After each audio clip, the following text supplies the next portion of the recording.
this issue of women and girls, and particular women and girls in conflict and post-conflict situation, is of particular interest to the both of us. And when it comes to the issue of women and girls in conflict, nothing is more pernicious.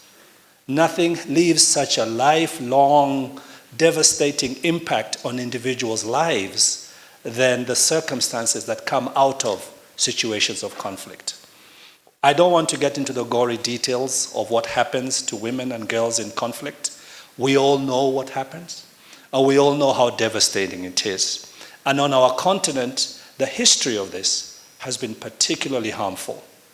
FAWE is a partner who has done such special work very quietly, and in very many times not even recognized for it.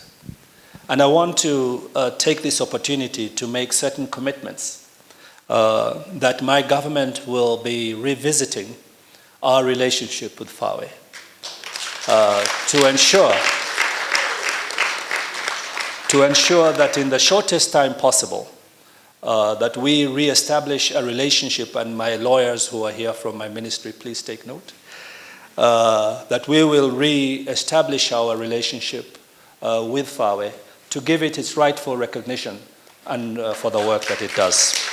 Thank you very much. Finally, we all belong to the African Union. We are all members of an amazing union that has come an amazing distance in a very short period of time. When you look at where our continent was 40, 50 years ago, those of us who've been in this business of development and cooperation for a long time will tell you that from the OAU to the AU, in that period, this continent has transformed itself in very special ways. And the African Union and the platform that the African Union provides for our cooperation is that platform that has made that possible for all of us. So every time I see the African Union representatives here with us, I want to say thank you for everything that you continue to do for us. Thank you very much. So with those few words, I want to extend my personal welcome, my personal commitment. We shall continue to champion these issues as we move forward, and they are being championed from our heart as well as from our mind. And we believe in them, and we hope that this meeting will be able to come up with the messages for the world that will make a big difference in Vancouver in next month's meeting. Thank you all, and I hope you have a wonderful meeting. It's my great pleasure to be with you this morning at the opening of this important conference on the education of girls and women in conflict and post-conflict situations in Africa. Canada couldn't be more pleased to be co-hosting this event with the government of Kenya, and we thank the Forum for African Women Educationalists, FAWE, for bringing a great idea to life through your hard work, your expertise, and your networks. We all know what happens when girls have early access to quality education and enough support to complete their studies. Doors open to better economic opportunities. They enjoy better health, their lives, those of their families, and even their future children improve. But as we know, girls and women in countries suffering from conflict and instability face great hurdles. Globally, 4 of the 5 countries with the largest gender gaps in education are crisis and conflict affected. Girls are nearly 2.5 times as likely to be out of school as boys in conflict affected areas, and adolescent girls are nearly 90% more likely to be out of secondary school than their counterparts in stable developing countries. These are statistics that we cannot ignore. To make gender equality a reality, all women and girls around the world must have equal access to quality education and learning opportunities. This is why Canada has been working hard to build global momentum around education, galvanizing support to make sure that girls and women in even the most challenging circumstances get the kind of gender-responsive quality education they need. To address global gaps in education financing, Canada, the World Bank, and our G7 partners made a historic $3.8 billion investment. Other partner countries followed with an additional $527 million for education and skills training, and Canada's own contribution was $400 million. Canada is proud to be supporting the discussions today, and we look forward to the outcome, a common African position and agreement on best practices to address girls' and women's education in conflict and post-conflict situations in Africa. Women Deliver is the world's largest conference on gender equality and health and rights and well-being of women and girls. From June 3rd to 6th, we expect to welcome 9,000 participants with another 2,000 on the waiting list, and they expect to connect to 100,000 people online. His Excellency, President Kenyatta, will present the findings from this conference to the Women Deliver on the main stage, demonstrating the commitment and leadership that Africa is showing in tackling these challenging but fundamentally important issues. Every girl everywhere deserves a quality education and the hope and potential that brings for all of us. You can count on Canada to work with you, alongside all of you, until this is a reality. Thank you very much for your participation this morning. Merci beaucoup à tous. In order to address the challenges related to girls' education in post-conflict situations, FAWE has implemented an intervention to empower girls through technical and vocational education and training in Burundi, in Liberia, in Guinea, Somalia, and Sierra Leone.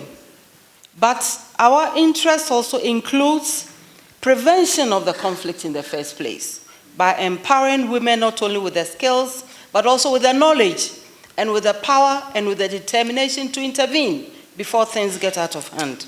And I can assure you that you can count on FAWE with our solid local knowledge, our awareness, our record of successes.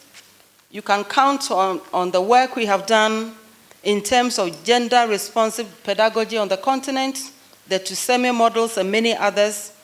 Our reach within 33 of the countries on our continent, operating through our chapters, that we are poised to partner effectively in advancing the overall aim of removing all barriers to the education of the most vulnerable of our society. Distinguished ladies and gentlemen, I thank you for your kind attention, and thank you very much. The realization that the continent cannot develop and achieve propitious living standards for its population without peace and security is the raison d'etre for the adoption of the Silencing the Guns by 2020 by African head of state. The African Union has, in its Agenda 2063, recognized that the realization of the Africa we want and efforts toward peace and security cannot be attained without the meaningful participation and leadership of women. In the past 4 years as a special envoy, I realized that there were enough policy on the continent for most countries have incorporated 1325 into the national legislations. The major challenge remains implementation. So my office and I have therefore worked with member states, development partners, and the civil society to develop the Continental Results Framework with indicators adapted to the African context to monitor implementation of 1325. Part of my mandate, as you know, as special envoy, is to bring the voices of the women in conflict zones to the AU. To this end, I have carried out solidarity missions. In all these missions, similar challenges experienced by women were noted, including early child marriages, health issues, fistula as a result of child marriages, and lack of education, of course. I have also recommended for the creation of women mediators due to their shortage. And today, it gives us great pleasure to witness the creation of and the work of FAMWISE. These are the reasons why we are meeting today. Let us make sure that these women and girls, children have access to education. I therefore call on all of you to engage constructively to ensure that we develop a sound position for our continent on this pertinent issue. I thank you. Now, you'll all know that Kenya is not a country in conflict or in post-conflict situation. However, we sit in a region that is inextricably linked to crisis, as you all know. In fact, In many analyses today, they will pick out the Horn of Africa as one of the most conflict-prone regions of the world. We also know that other regions of Africa, such as the Sahel, such as the Great Lakes region, are places where peace and security challenges have unfortunately been defined in the frame, in the level of violence that is perpetrated against the girl child and the woman.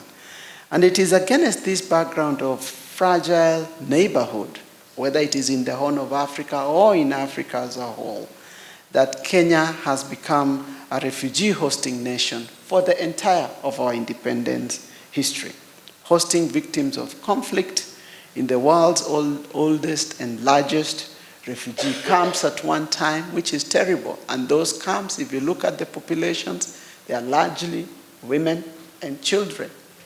Largely women and children. Of course, as a country, we have made a number of strides in addressing some of these challenges. We have very specific policy and legal framework to guide us. We have a Children's Act, we have a Basic Education Act that requires that all children in Kenya must go to school, including refugee children.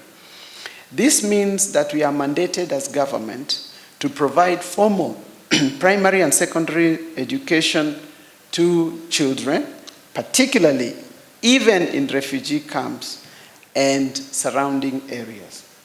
I have no doubt that at the end of today, we are going to be having an outcome that the continent will be proud to be associated with, but that will reflect the needs and that will guide policy decision-making post-Vancouver. I thank you for your kind attention.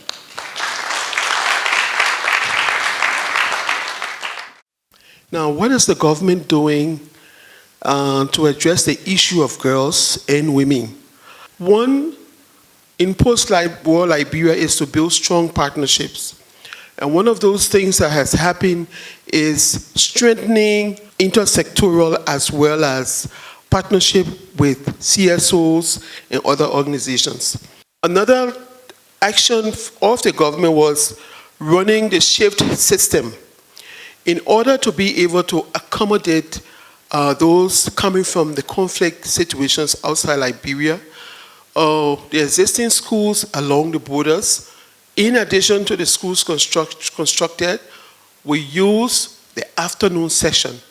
So the shift system also helped to provide education for them. Also in there, 2 years ago, we began working on the issue of prevention of conflict, prevention and management of conflict in schools. We have the education sector plan, what I was just reviewed last year.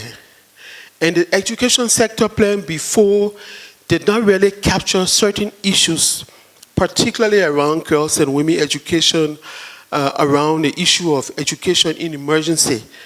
So working with our partners, we're able to capture education in emergency, girls' education to an extent, and also particularly focusing on scholarships.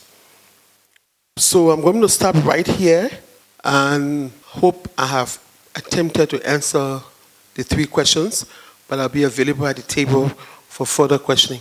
Thank you very much. The government established the Constitution, Article 29 and 30 explicitly explain the rights of the Somali population plus the rights of the IDPs and refugees. If you look at the issue of the girls' education, most of the time we might struggle to provide basic education. However, my government also indicates in the same education sector plan to give more priority to the girls in education by creating awareness programs, telling the mothers and the parents that boys and girls have equal right to go to education. If I come to the question number 2, we have a program, it's called Girls Education Challenge, which is specifically address the issue of girls in schools by providing more support and more programs to the school. The last question, we have mechanism and the under the National Development Plan, it is very clear.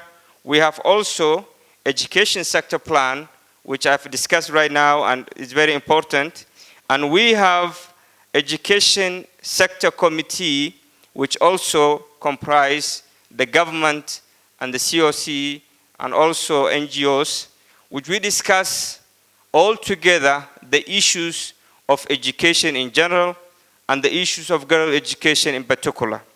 Thank you very much, and we look forward to listen your ideas how to improve our girls' education, also to contribute. Thank you very much. Currently, South Sudan is hosting over 300,000 refugees and asylum seekers. We have opened our schools for refugee children who are mainly from DRC, Central Africa, the Sudan, and other countries. As for employment, refugees are equally eligible to seek paid employment. We have done quite a lot to educate girls and women. The interventions that we have implemented included developing the National General Education Policy, which prioritizes education for girls. The third intervention is the development of the National Girls Education Strategy. This strategy is the second of its kind since our independence. So this is being implemented. We have also developed our national curriculum, and this is about refocusing our education to ensure that we provide education that is relevant, education that meets the needs and aspirations of the people of South Sudan. In terms of education for women, we have two programs that have been responding to the needs of women. Accelerated Learning Program, which is a fast-track program for primary learners, condensing primary education to 4 years. The second is Community Girls School for young women who dropped out of school, and because they are now looking after their kids, they cannot go to school. So this is responding to their needs. It is a combination of both academic education as well as vocational education or training. I wish for us to confront the larger issue. We need deep reflection of where we are and where we want to be. We must take cognizance of our achievements. We have come a long way in education. We've had a difficult past as a people. We have a challenging present, but we can move forward to a better future. We need to draw on our strengths, and we need to redefine education. What is it? What kinds and types of education, and to what end? In other words, we need a paradigm shift in education. And I submit that this paradigm shift in a serious, sustainable way will be productive and sustain our societies in ways that lead to the confidence to prevent conflict, adapt to changing situations, and propose ways that create the environment for true innovation. We must appreciate that the inclusion of women and their full potential in all aspects of society is not merely cosmetic. It is fundamental to world peace, to food and other forms of security, to sustainable development in all its shapes and types, to the realization of the Africa we want 2063, and to all the goals of the SDGs, not only 4 and 5. The education of girls and women goes beyond the question of seeing women's rights as human rights, although this is very important. All institutions, regardless, must rise above this critical recognition to understand that the education of women in each facet of national planning, that is from the conception, strategizing, execution, evaluation, does have positive rippling effects on our national, continental, and global economies. We must confront who we have become and how we came to this abysmal level, armed with the knowledge that we can effect sustainable, transformative change. Take our destinies in our own hands first. Thank you very much. We need a gender lens in all education processes.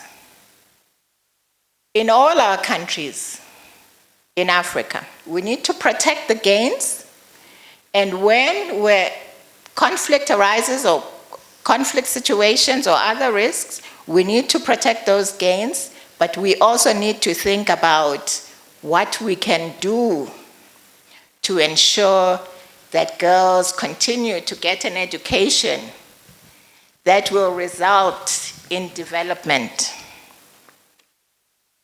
So we need to ensure that education is prioritized in our humanitarian responses. And we want to make sure that girls acquire literacy, numeracy, life skills, and pathways to livelihood. We also need to promote risk-informed, gender-responsive planning and budgeting. I want to just summarize and in response to question 2, that we really need to expand our partnerships towards a common goal. We require a paradigm shift as far as educational matters are concerned. And so I am saying that the way to go is transformative learning, transformative teaching and learning that has 3 dimensions. It is psychological, it is convictional, and it is behavioral. So we need to ensure that in our curriculum that is catered for. We integrate content into the mathematics we teach, into the physics we teach, into the chemistry and so on. So integrate values into whatever we are teaching. And with that, thank you so much for listening. My presentation is looking at cost implication of conflict on education and development. There's been a lot of study that has been done in terms of conflicts, implications, what are the cost implications, and so on and so forth. Every year, the countries in conflict lose about 18 billion. Imagine if they gave us $18 billion to run women and girls' education. It would transform the whole continent. And so my message today is, if we can prevent this, then we'll be able to invest that 18 billion into women and girls' education. Even though that the International Network Education for Emergency minimum standard is clear on the inclusive education, all, as all humanitarian activities or humanitarian actions are guided by some humanitarian core norms. For education, we have education in emergency network which guides all the actors. But unfortunately, in the field, we realize that girls or children with disability, when it's come to education, even though they are actors in the field, they are always left. This is one of the key observations in the field. We are going through a period where we are recognizing, and we still need to do more, to not only recognize and respect the role of local actors themselves, but also identify what enables their meaningful participation, not just in coordination, but also in the programming.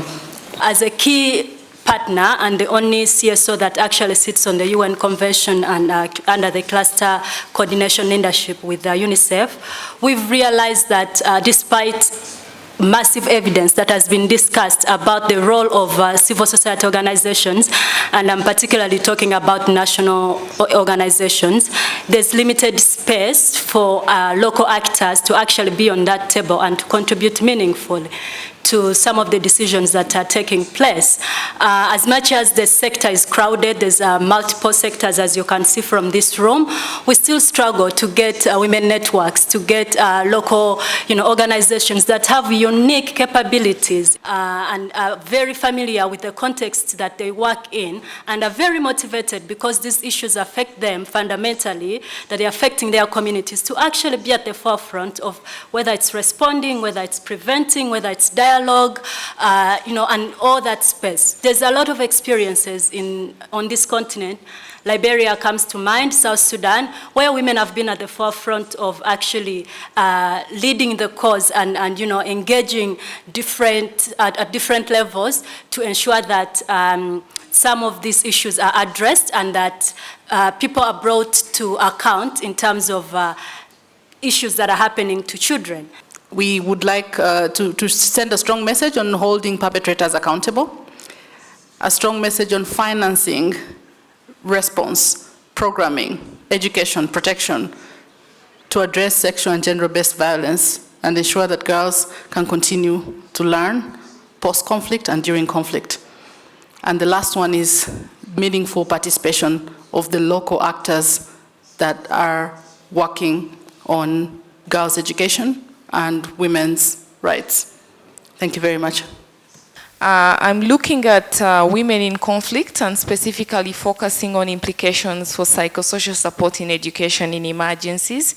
With conflict alone, education is it's an end to education for girls, because already you know that because of the cultural dynamics, it's much easier for them to send boys to go and study in safer spaces than girls because the protective nature of the culture towards the girl child.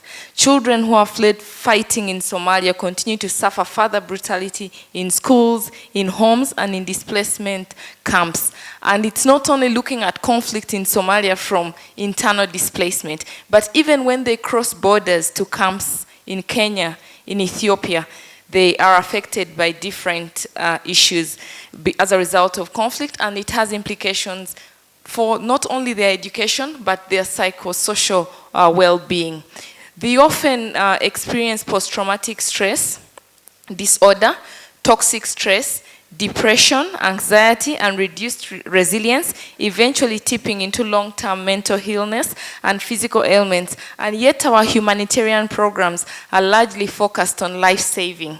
The allocations that are given to food security, to water sanitation and hygiene cannot be compared to the allocations that humanitarian funding makes for education or even general protection programs. And that means that we have to prioritize our interventions. And sometimes one of the things that we say we will do later is mental health. And yet it has direct implications on the sustainability of education and also on the realization of the outcomes for which we have designed those programs. So women and girls desperately need safe places where they can recover from their horrific experiences, but also places where they can get healing, where they can be assisted to cope and recover. Thank you for your attention.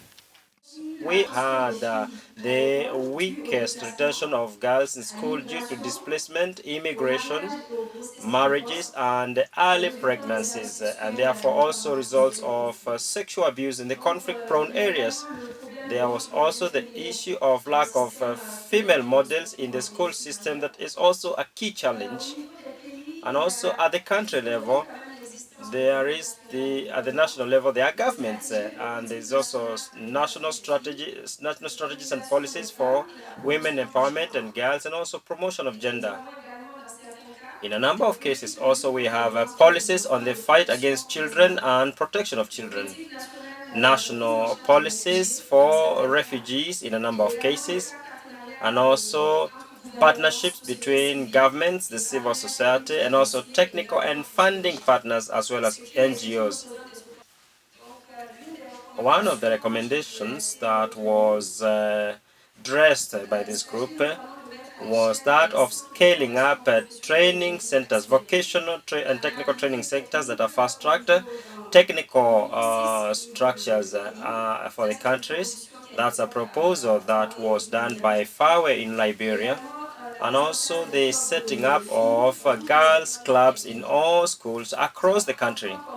As a recommendation, we also do have the scaling up of the guidance of girls by the mother figures, especially those who have been victims of conflict. For Mali, they have put literacy campaigns for parents and communities, organizing refresher courses for teachers, offering incentives for teachers who are in conflict regions, provision of textbooks to schools, and there's a continual recruitment of school children, and as well as a continual fight against early marriages. For Burundi, establishment of schools around IDP camps.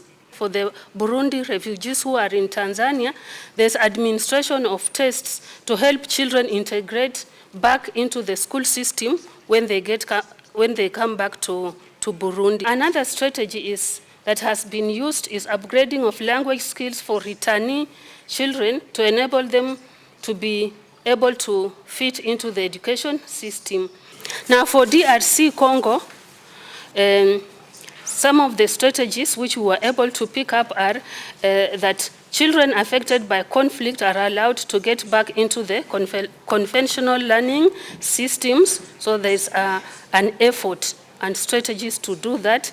And also there's issuance of scholarships, and there is creating spaces within the host communities for consultation. The host communities are being brought on board to help any of the refugees.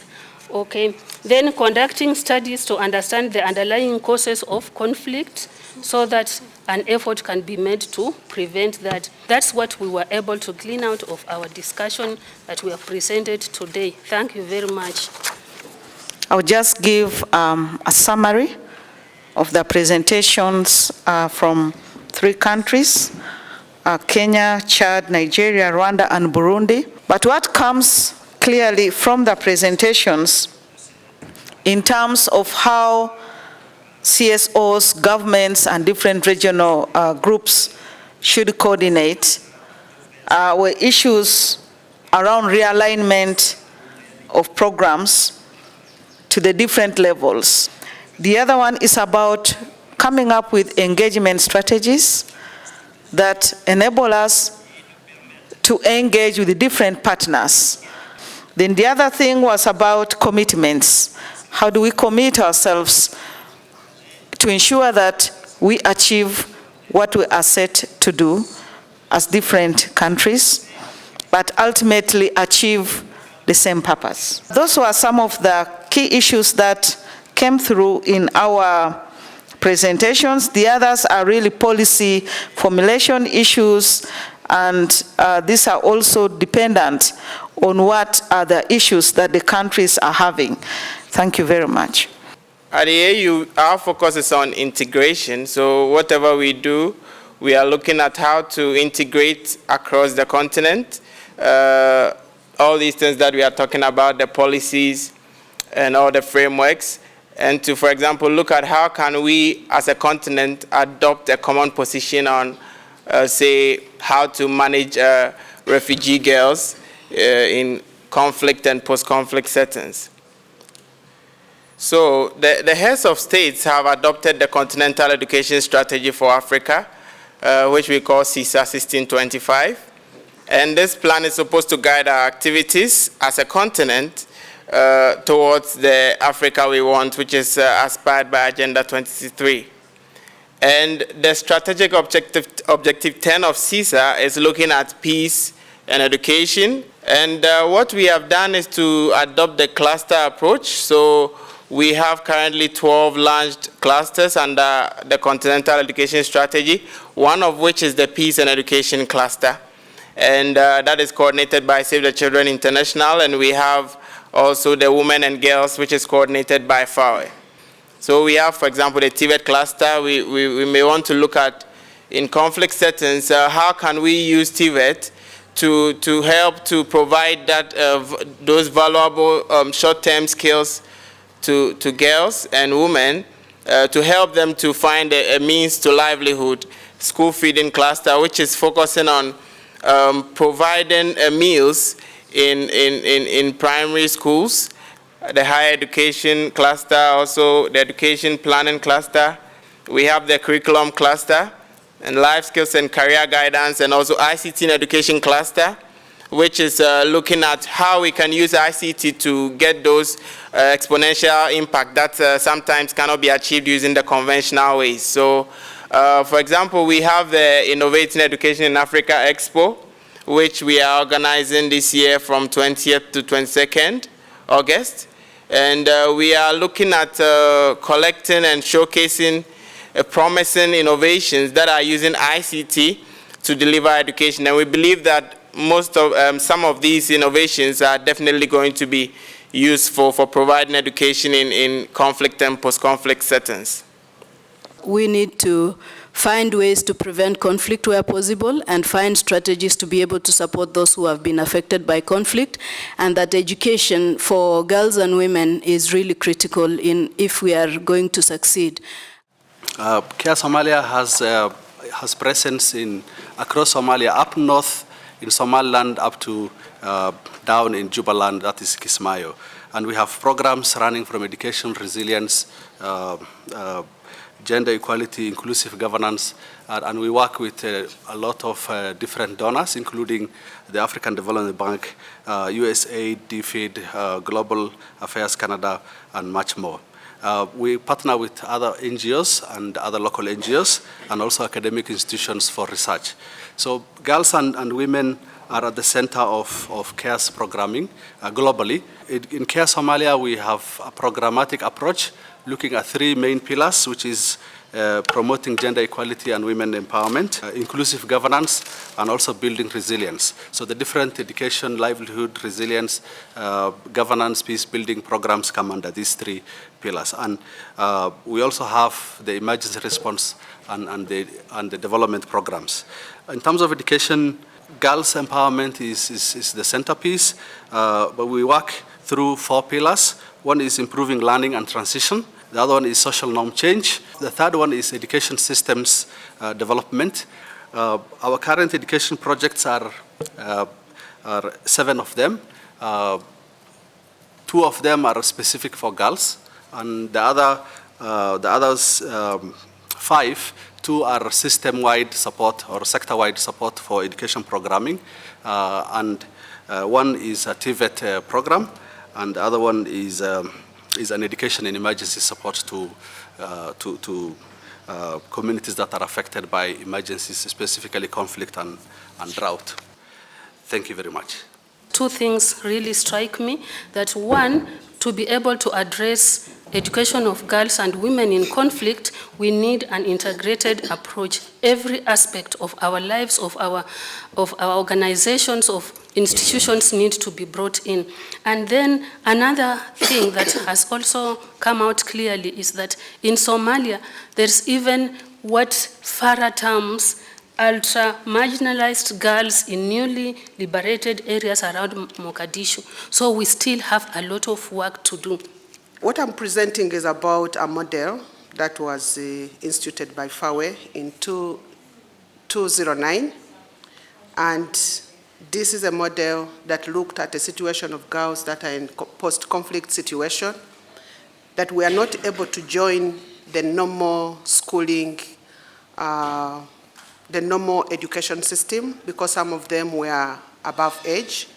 Many had been abducted, and by the time they returned, by the time the country stabilized, they were above the age.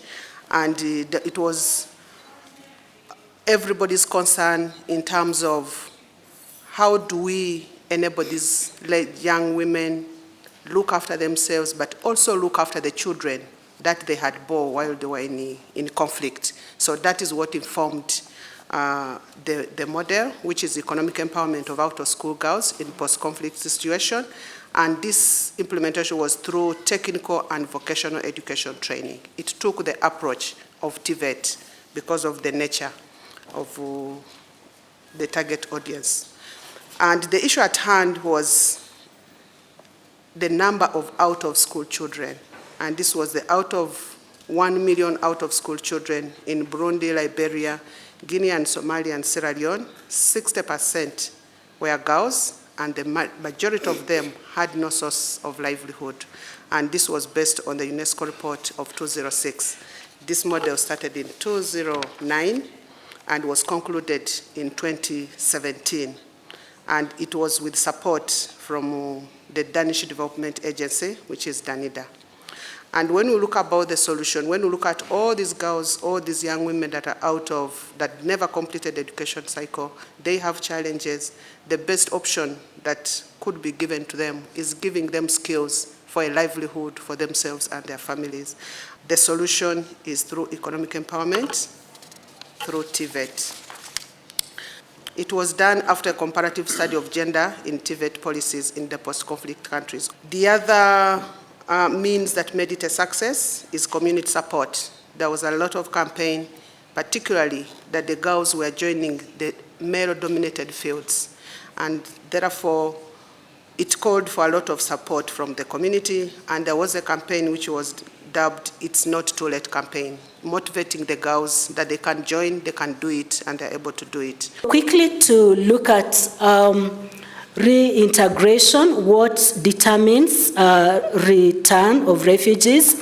One is conducive conditions in the country of return. A refugee cannot be asked to go back unless there is guaranteed information that it is safe for them to go back. It has to be voluntary, and so the emphasis is on voluntary repatriation to a situation that is safe for them. Emphasis is also put on protection threshold to ensure that it is safe when the returnees go back to their home country and to the specific areas that they are returning to, that there will be no further harassment, there will be no discrimination, that they will be able to reintegrate and participate effectively in the rebuilding of the country. Quickly going to Somalia, we are working around 90,000 returnees to date. This is a rounded up figure. Out of the 90,000, 51% of the returnees are children of school-going age. They are between 5 years and 17 years, and so need to be reintegrated back into education. 2% of the returnees have come back to Kenya, back to Dadaab, where they had come from, for education purposes. Quickly moving to Burundi, we have about 60,000 returnees to date. 56% have already been reintegrated into education, 72% in primary education, and 31% in secondary education. Emily and myself have thought about what we would like to sensitize you about, and definitely it is the support we need to continue to provide to refugees' education, especially girls and women, but also the support, and much has been talked about TVET, of the linkages between education and employability. So at the center of our recommendations for future action and requests for support to all actors engaged in education is really the support to these linkages between education and employability and skills training. We also think it's very important that we start understanding the markets and the labor markets in the countries of return, because we realize if we focus too much on investing in skills that are not useful upon return, return does not really become a sustainable solution. And lastly, one of the things that Emily touched upon and is very important is to continue to work on certification, to continue to work on certificates that are portable from one country to the other, and also for us and as UNHCR to be able to provide the countries of return with the skills profile of the refugees returning. Last but not least, the major action is really to invest in the areas of return and to ensure that development partners are engaged. hosted by the government of Burkina Faso. AUCFR is a specialized institution of the African Union, which is in charge of girls and women education in Africa. Our mission is kind of linked to all the frameworks that's already existing at the AU level. So the first framework is the AU Agenda 2063. From the AU Agenda 2063, then you have the 10 years implementation plan. But within this process, we also have the Continental Education Strategy for Africa 2016-2025. And within this CESA, we have some component, and one of the component of this CESA is girls and women education, where we call it Cluster on Girls and Women Education, where FAWE and AUCFR are co-chairs of this cluster within this implementation framework. FAWE and AUCFR managed to have what we call the Gender Equality Strategy for CESA. And I think last month or 2 months ago, we managed to send out letters to all the ministries in charge of education for them to be able to take into consideration this gender equality strategy for CESA. And we also managed to have some of the capacity building workshops with stakeholders like ministries in charge of plan, ministries in charge of education, so they can take into consideration this strategy within their education sector plan program. So because we, in collaboration with some of our partners, especially the UN Girls Education Initiative and GPA, we have developed a Yungai GPA guidance for developing gender-responsive education sector plans, and capacity building programs are ongoing with some of the countries to enable them to take into consideration this strategy within the education sector plan. I thank you for your kind attention. I want to commend the outcome document, and I think it captures a number of key elements. And I think the section that underscores some of the concerns is critical because it becomes the launching pad for the recommendations that we make. I think there were about 11 or so recommendations that I took note of very judiciously. So let me therefore thank every and each one of you. The segment that I found going on was not only interesting but very informative. You know, some of the points that were being made about Somalia and Burundi are of particular interest to myself because these are the countries that I, from where I sit, grapple with on a daily basis. So some of that information is very useful. I think the emphasis on the need for information and knowledge cannot be underscored enough. You know, if we don't have information, it becomes very difficult to make the right decisions. It becomes very difficult to make the policy options because we don't have a lot of them. And so it becomes a matter of pressure from one or the other person, or we start to transplant ideas from one situation to another. But we all know that there is no situation that is the same as the other one.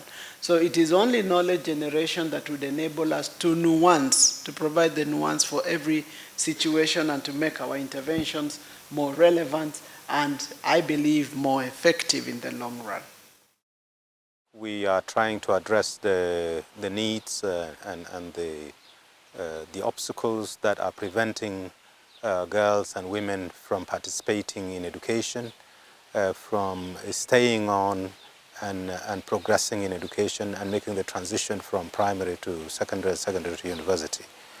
We have also been addressing issues of retention.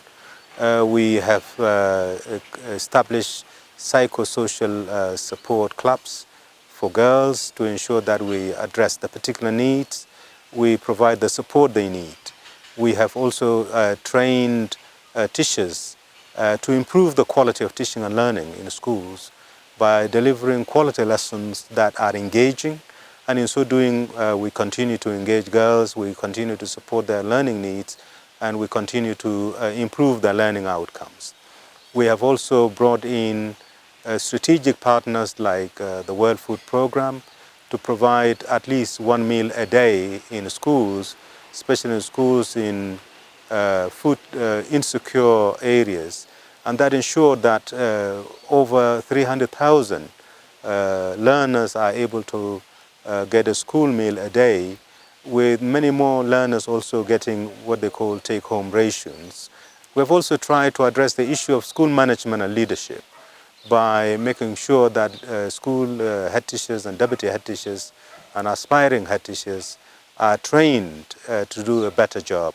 And this, we hope, will improve the quality of management and leadership of our schools. Bonjour. Moi, c'est Lala Khadija El Oumrani. Je suis chargée de mission au ministère de l'Éducation nationale du Mali. Et je suis également le point focal de tout ce qui est question de genre, c'est-à-dire filles et femmes au niveau du département. What is the Malian government doing to address issues of girls and women in your country? Merci de la question. En fait, le gouvernement de la République du Mali, depuis la conférence de Beijing, s'est énormément engagé pour l'éducation des filles et l'autonomisation de la femme. Donc, pour parler du ministère de l'Éducation nationale, nous avons pris le problème à bras le corps. Donc, au niveau institutionnel, il y a la politique pour la scolarisation des filles qui a vu le jour, qui a été adoptée en Conseil des ministres et aussi votée à l'Assemblée nationale. Et nous avons au sein du ministère de l'Éducation nationale, près du ministre, au niveau du cabinet du ministre de l'Éducation, créé un poste de conseillère technique chargé des questions du genre, ce que je suis actuellement au niveau du ministère.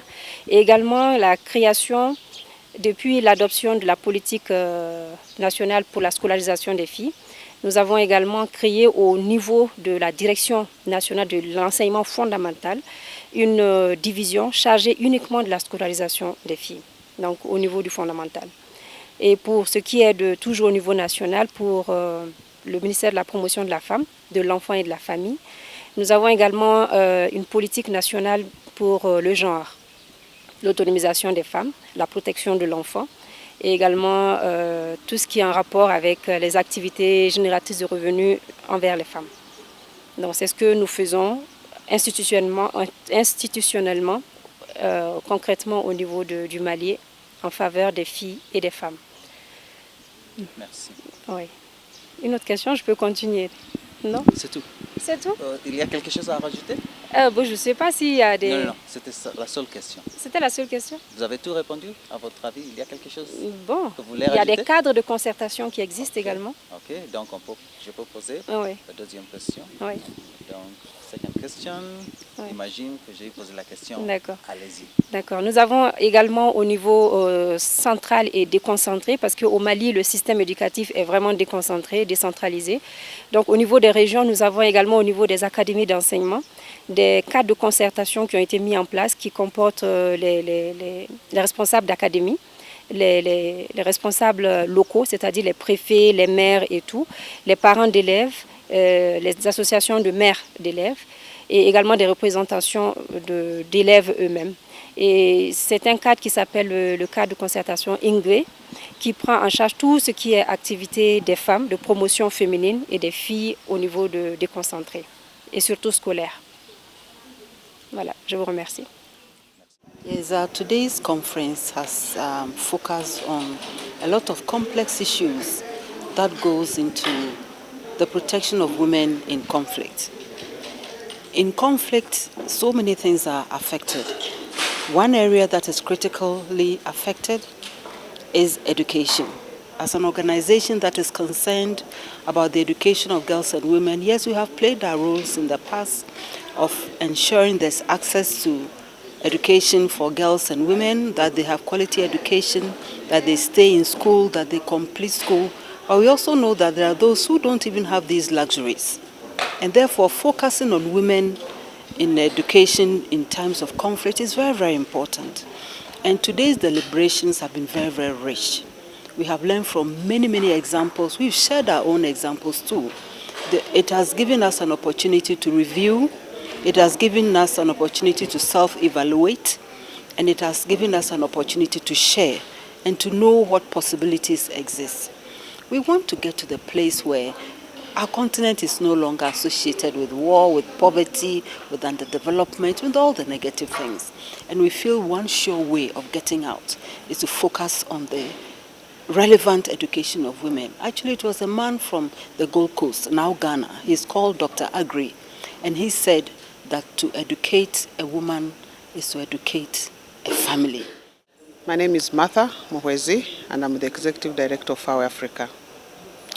And I would like to take this opportunity to extend our sincere gratitude as FAWE to the Canadian High Commissioner, to the African Union, and the Minister of Minister of Foreign Affairs for the collaborative effort in organizing this very important event. It is very critical to FAWE, given that issues of girls and women are at the center of our programming, and any opportunity that is given to FAWE to look at issues that are affecting girls, particularly that are preventing them from accessing education, keeping into school, and completing the education cycle are very critical to us, and we appreciate all efforts that are brought on board in addressing all those issues. Thank you. Canada has a feminist prime minister, a feminist foreign policy, and a feminist international assistance policy. And we really are putting women and girls empowerment at the heart of everything that we do internationally and at home. In 2018, Canada had the presidency of the G7. And as part of that presidency, we spearheaded and championed an initiative called the G7 Declaration, Charlevoix Declaration, on quality education for girls, adolescent girls, and women. And as part of that declaration, we mobilized with our G7 partners and the World Bank $3.8 billion for girls and women education in developing countries. Canada's contribution in that $3.8 billion was $400 million. The statistics show that women and girls are disproportionately affected by conflict situations, disproportionately represented in refugee camps, for example, and we believe that the empowerment of women and girls is so essential for developing countries, and that addressing the issue of girls' education in these conflict situations would be one way to help with their empowerment.